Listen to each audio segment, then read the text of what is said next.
1대1 재건축에도 임대아파트를 강요했다는 얘기는 재건축을 하지 말라는 얘기가 되는 거죠. 향후에 강남 재건축이 원활하게 풀릴 가능성은 매우 낮다고 볼 수 있습니다.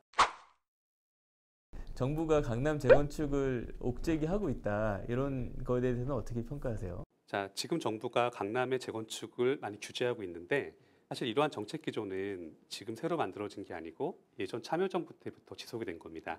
그 당시에도 이제 특정 지역에 대한 재건축과 부동산 규제는 강화했었고요. 이제 그러한 정책 기조가 지금까지 이어지고 있는 겁니다. 적어도 최근 3년 동안은 그렇게 지속이 됐습니다.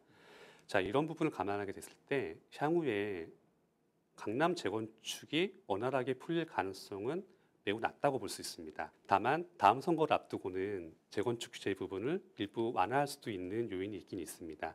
하지만 그것은 그때 가봐야 하는 곳이고 현 시점에서 이 상황을 종합하게 되면 당분간 강남 재건축에 대한 완화는 없다고 생각하는 것이 맞습니다. 재건축 안전진단도 강화됐고 분양 초과이익 환수제부터 시작해서 2017년에 이제 분양가 상한제, 또 최근에 2년 실거주를 해야지만 분양권을 받을 수 있는 규제들이 생겼잖아요. 이것들이 좀 말씀하신 대로 강남 재건축 파급 효과가 지금 보이진 않을 수 있지만 엄청나다는 얘기들이 많아요. 어떻게 보시나요? 기본적으로 분양가 상한제와 재건축 초과이익 환수제는 해당 재건축 조합에 대한 사업성을 악화시키게 됩니다. 해당 아파트에 대한 2년 실거주 요건은 기본적으로 경제력이 충분하신 분들이 그렇게 낡고 허름한 집에 살고 싶지 않지만 저것이 재건축이 되면 살고 싶다 혹은 이익을 취하고 싶다라는 분들이 갖고 계신 것들이 있습니다. 그래서 그런 재건축 아파트들, 특히 연식이 오래된 아파트들일수록 매매 가격과 전세 가격의 차이가 크게 벌어지게 됩니다. 그런데 지금처럼 실거주 2년 요건을 강화하게 된다면은 이런 식의 투자 요인은 분명히 줄어들 수 있습니다.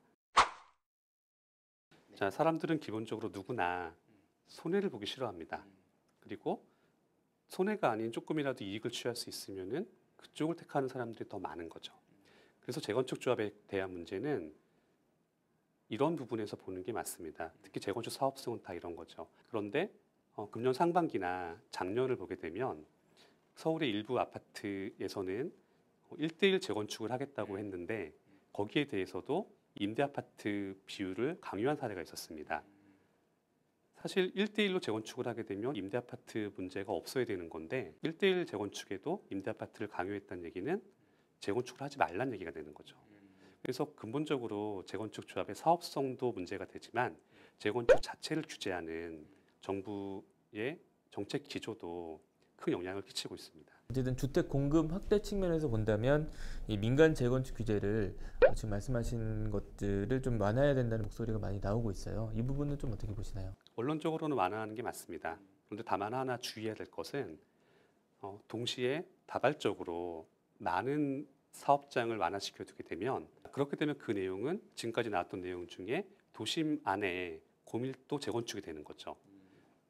그런데 같은 지역에 동시다발적으로 대량의 고층 건물이 들어서게 되면 문제가 안 생길 수가 없습니다. 일조권 문제, 교통량 같은 기반시설 문제 이런 거 생길 수가 있죠.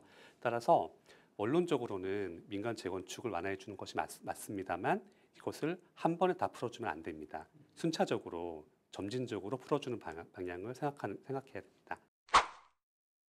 문제는 이제 공공 재건축, 이거는 또 반대를 하고 있어요. 좀 같은 고밀도지만 차이가 많이 클 것 같아요. 네, 공공 재건축이 사실 큰 이점이 없습니다. 왜냐하면 재건축 초과이익 환수제도 공식적으로는 공공 재개발에는 적용하지 않겠다고 했지만 재건축 쪽은 좀 다른 상황이죠. 그리고 공공 재건축을 통해서 용적률을 높인다는 얘기는 그 해당하는 용적률만큼 아파트 세대를 더 짓는다는 얘기입니다. 그런데 이 아파트를 짓는 비용은 결국 조합이 부담하는 거죠.